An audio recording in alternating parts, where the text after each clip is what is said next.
அன்பு, அவசரப்பட்டு சைன் போடாதப்பா. நான் சொல்றது கேளு. நான் யாருங்கிறத அவளுக்கு கோர்ட்ல காட்டுறேன். வெண்ணிலா, நீ நினைச்சது நடந்துருச்சு பாத்தியா? அன்பு இவ்ளோ சீக்கிரமா மனுஷன் மாறுவாருன்னு நானும் சுத்தமா எதிர்பார்க்கல. ஏன்டா அன்பு அப்படி பண்ண? பாட்டி, வெண்ணிலா எல்லாரும் நீயும் கண்மணியும் எப்பதான் பிரிய போறீங்கன்னு ஆவலா காத்துட்டு இருக்காங்க.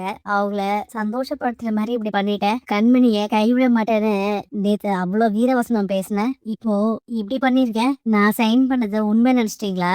அது எல்லாமே நான் போட்ட நாடகம். இது நான் சைன் போட்டதுக்கு கண்மணியை விட்டு பிரியறதுக்காக இல்ல, அவ கூட சேர்ந்து வாழ்றதுக்காக. இந்த கேஸ் முடியறதுக்கு எப்படியும் வருஷக்கணக்கு ஆகும்ல. கோர்ட்ல நான் இத எதிர்த்துதான் பேச போறேன். கண்மணிய ஒரு ஹியரிங்லயும் நான் பாப்பேன்ல, அதுதான் எனக்கு கிடைச்ச மிகப்பெரிய வாய்ப்பு. கண்மணி இப்போ என்னோட போன் நம்பரை பிளாக் பண்ணி வச்சிருக்கா, என்ன அவாய்ட் பண்றா, என்னால அவ கூட பேசவே முடியல. ஆனா இப்போ என்னை பார்த்துதான் ஆகணும். நான் மாறிட்டேங்கிறத அவ புரிஞ்சுப்பா. உங்க மாப்பிள்ளைக்கு நல்லா சப்போர்ட் பண்ணி பேசுனீங்கல்ல, இப்ப பாருங்க அவரே பேப்பர்ஸ் எல்லாத்தையும் சைன் போட்டு அனுப்பியிருக்காரு. இப்ப புரியுதா?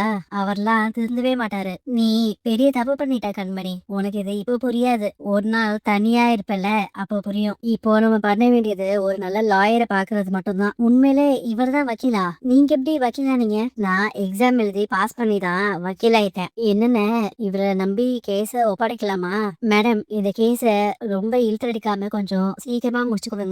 இந்த முடிவுல நீங்க உறுதியா இருக்கீங்களா கண்மணி? அதுக்கப்புறம் அம்மா சொன்னாங்க, அவங்க சொன்னாங்க அப்படின்னு மனசு மாற மாட்டீங்களே?